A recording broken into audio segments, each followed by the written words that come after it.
All right, team, welcome to another episode of the Exceptional Leadership Podcast. As always, I'm your host, Matt Hamilton, delighted to have your company from wherever in the world you might be listening to the show from, or indeed watching it if you are on YouTube or Spotify. Today we're going to have a look at the concept of adversity and how it forges people, but specifically leaders. The fire within, how adversity forges exceptional people is what I've titled my notes here. And I've been thinking quite a lot recently about how perception is so important when it comes to dealing with adversity. You know, you can look at hardships in your life, whatever they may be, and you can choose to get upset about it. You can choose to use it as an excuse to hold you back from succeeding and doing cool things, or you can take the complete opposite approach and you can use it as a fuel source to go on and achieve really exceptional things. And I think that the very best among us, often the most successful people, have figured out how to do that and are running off an internal desire, running off a fuel source that perhaps few others do. And if you've been through adversity, I believe you have an opportunity in front of you to harness that fuel source and become ultra successful because of it. I want to open up today with just a little anecdote about a gentleman called Neale Daniher. Now, for our international viewers and listeners, this name won't ring a bell, but Neale Daniher was quite a successful professional football coach here in Australia. Never achieved the highest success by winning a premiership, but coached a successful football team at the highest level for a long time. Now, his background was that he was born in country New South Wales. He was one of 11 children. That certainly sounds like a busy household. But apart from that, nothing particularly exceptional in terms of hardship in his upbringing. You know, hardworking farming family, as you can imagine, probably in an environment like that. Values like teamwork, humility, and perseverance were probably emphasised.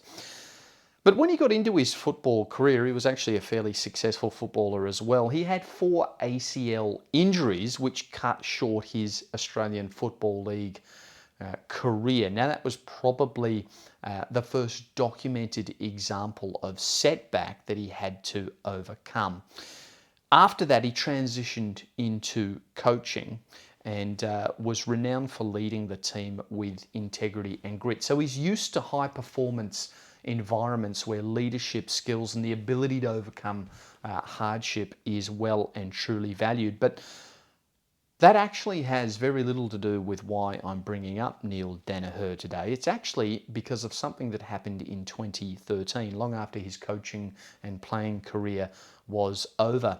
In 2013, he was diagnosed with motor neuron disease, and instead of retreating, he chose to put up what I think has been quite a remarkable response to that hardship.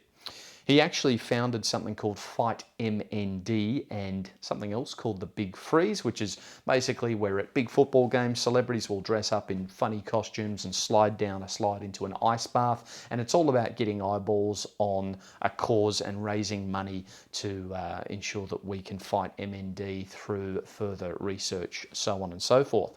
But he said something really interesting when he was diagnosed with it, and it was, "I can't control what happens to me, but I can control how I respond. I want to lead by example to show that even in the face of something as tough as MND, you can still live with purpose, humour, and gratitude." And I thought that was really exceptional, the way that he chose to take this stance towards something that is ultimately going to render him completely unable to use his arms and legs, and eventually will rob him of his ability to breathe. It is a truly horrible disease.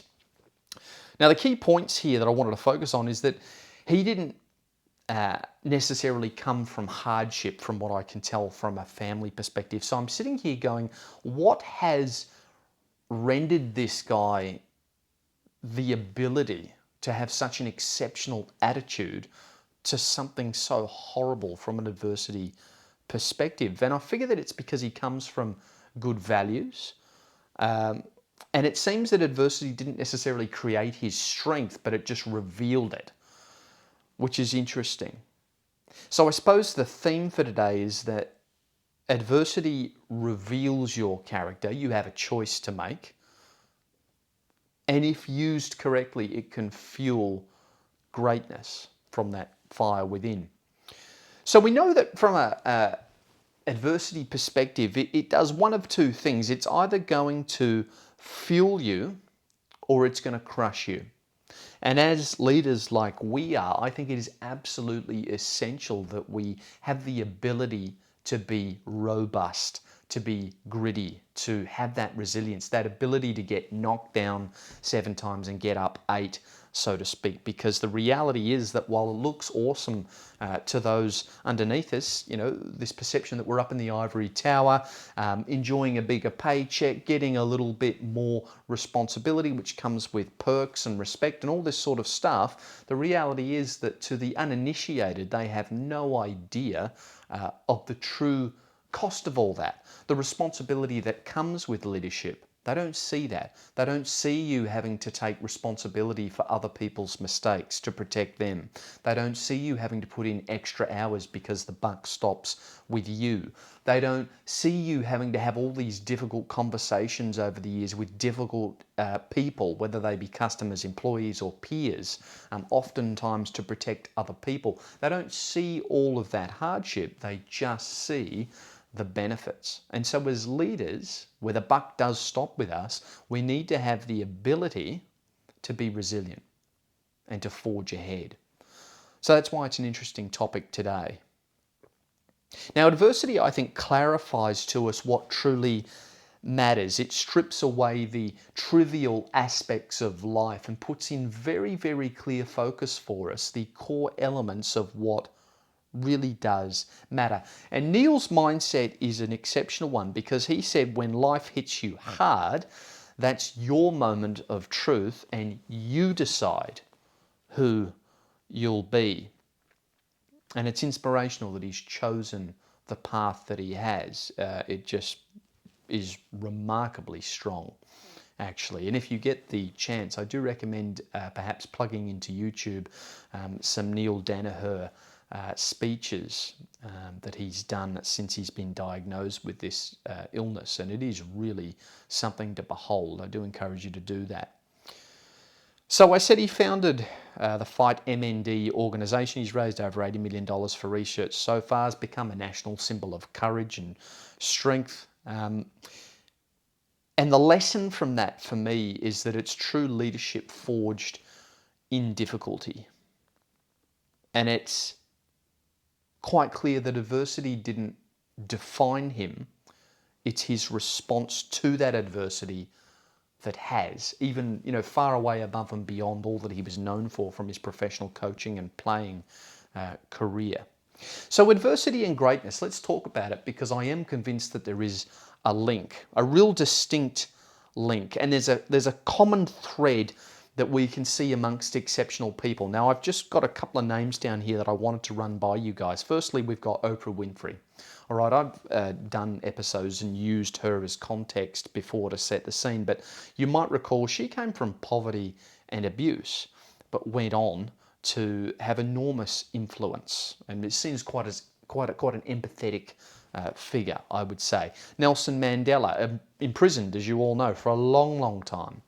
And then when he was released, focused on reconciliation and leadership. Stephen Hawking was another one who came to mind, diagnosed and suffered with ALS, as you might recall, revolutionary physicist. So, like them, Neil Danaher has turned his adversity and the pain associated with it into a purpose.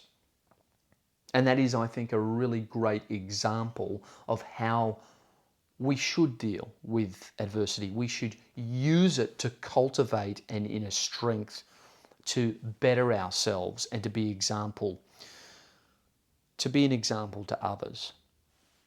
And there's a cost to adversity. Of course there is. There's some suffering and some internal turmoil, sometimes a lot of it, depending on how much adversity you've had to face. It's not easy. There is a cost to adversity, but there's also a cost to comfort. Let's not gloss over that fact and pretend that comfort is free and comes without consequences. I actually sometimes feel sorry for people who have had a life of comfort and have never really had to challenge themselves. Because when they do come up against the inevitable adversity that life throws at all of us, they are ill-equipped to deal with it. They don't have the ability to go, I know I can get through this because I've been through harder before. They're experiencing it for the first time.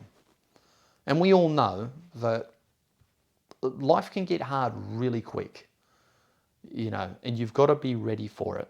Otherwise, it's a hard road.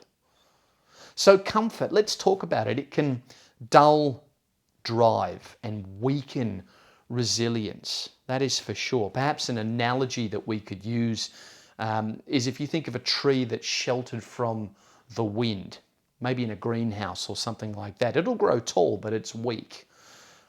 Whereas one battered by storms and wind grows deep roots. Think of the big oak tree out in the open. So I guess the reflection there is, are we too comfortable to grow in the way that we want to grow? And there is a cost to both of those. Whether you want to grow via the easy avenue, you'll grow in a certain way. Or do you want to take perhaps the road lesser travelled, the more difficult path that results in an optimized version of you, so applicable from a leadership perspective? So let's talk about how to harness adversity, because this really does come with some benefits. There's 4 ways that I like to think of when it comes to responding to adversity. Again, acknowledging that everybody goes through different levels of it, but most of us will experience at least some form over our time on this earth. So firstly, we've got to reframe suffering. And this is, I think, the most difficult bit to do, because it's human nature and human instinct to go, why me? This person who's grown up in a beautiful household, whose mum and dad are still together, whose parents were calm, rational, normal people. They got that. Why didn't I get that? Why me? That's the human instinct. But we have a chance when we're confronted with suffering to reframe it and make it work for ourselves. Let's look at it perhaps as not a punishment, but maybe preparation for us to go on and achieve greater things. Maybe it's a gift specifically for you. And here's the thing. You've got 2 choices. You can be negative or you can be positive. What isn't going to change, regardless of the choice you make, is the thing that's already happened to you. That's out of your control. The universe says, I'm lumping you with this. Your choice how you react to that. So I say, if you have the choice to be negative or positive, given you can't change what's happened and you have no control over that, you might as well choose to be positive and see what it can turn you into. So reframing, it's not punishment, it's preparation. Let's find some meaning in it. So Viktor Frankl wrote a book on this. He was in the concentration camps in Nazi Germany. Man's Search for Meaning, I think the book was. Have a read. Small book, it's only that thick, but it's a really good read. And you don't get, I would argue, any more hard from a suffering perspective than being a Jew in a Nazi concentration camp in the 1940s, as he was. And he wrote an entire book on how you find meaning through suffering. And that's something that I want to focus on. How do we find meaning and learn to create something beautiful from something horrible? Difficult, very difficult. But if you can do it, I think it's a road to being truly exceptional. Then the third thing I wanted to think about was serving others through struggle. Often we can find that deeper meaning that we're looking for in life, I think. I'm still figuring this out, but this is what I think through my personal experience and talking to others who have, a bit further down the road than I am in terms of age. And a lot of them talk about serving, helping others. And my experience has been that when you feel like you're contributing value to a community, whatever that community might be, you get a sense of fulfillment that nothing else really gives you, something greater than yourself. And if you can take your previous experiences, your suffering, package them up into lessons that can be compactly delivered to others so that they don't have to go through the same thing. They can avoid the mistakes that you made, or maybe into packages that they can utilize to help them get through similar things that you went through. That is ideal. And it's true and valuable service that you're providing to others. And then lastly, my thoughts turn to, what if you haven't had to go through any real hardship? Well, the first thing is, I'd say to you, it's coming.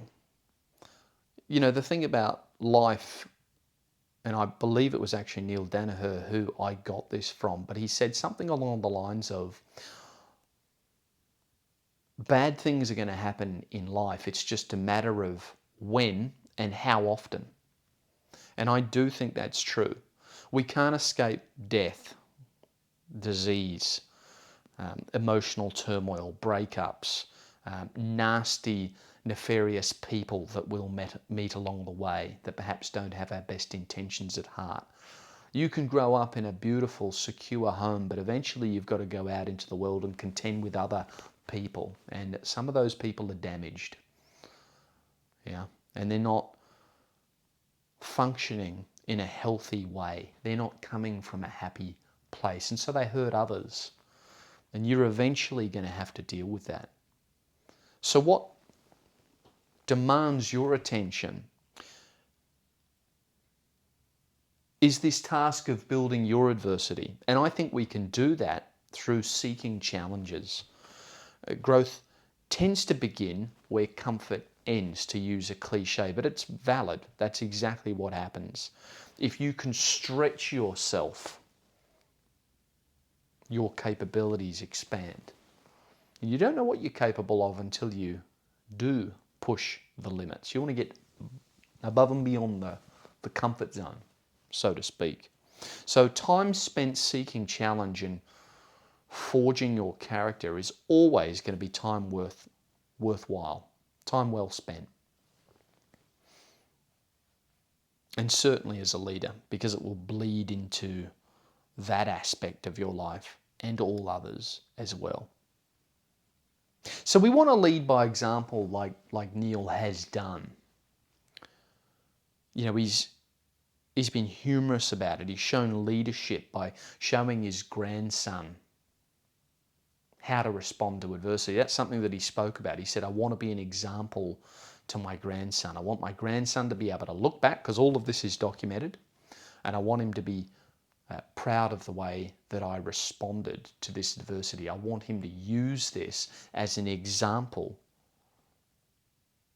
of how you carry yourself through hard times. And there's some of that deeper meaning there, because he's passing knowledge on. He's documenting knowledge for the next generation. So there's some of that deeper meaning for him. He said life is a terminal condition. It's what you do with the time that you've got that really counts. So let's wrap up here with some final messaging. And our take-home thoughts from this are that we need to view adversity not as a barrier, but as an opportunity. It's a forge. If you think about steel, being forged into a beautiful piece of weaponry over hours and hours of being plunged into a furnace, taken out, molded, forged, bashed into shape, sharpened. It's a slow, long, difficult process. Think of yourself as the piece of steel. And it's kind of beautiful in a way because it says that there's hope you can become something truly magnificent. That the form you're in currently isn't your final form. You're a work in progress. There's hope on the horizon. You could become something truly spectacular and of value to others because of the hardship, because of the suffering that you are feeling so much pain from.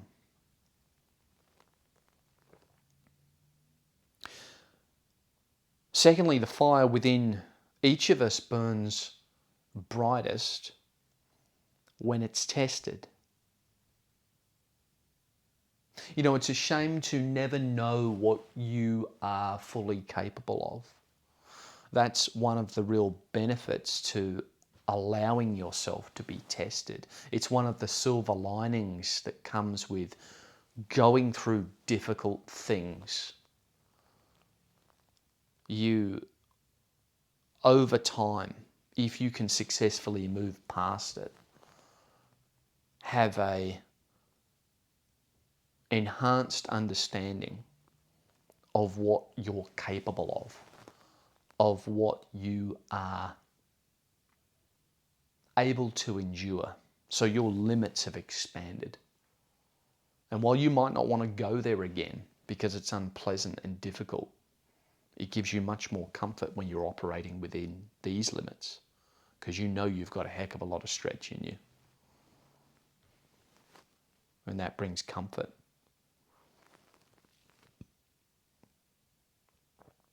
So when your moment of truth comes, as a leader or even just in life, everyday life, because that can be hard.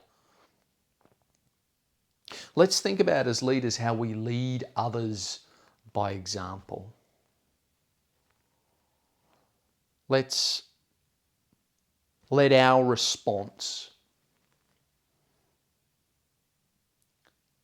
light the way for others.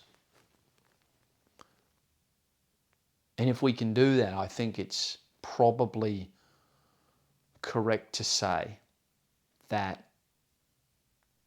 the suffering and the pain caused by whatever it is that we've had to endure has been turned into something of value. It's been turned into a positive because you're now able to help others.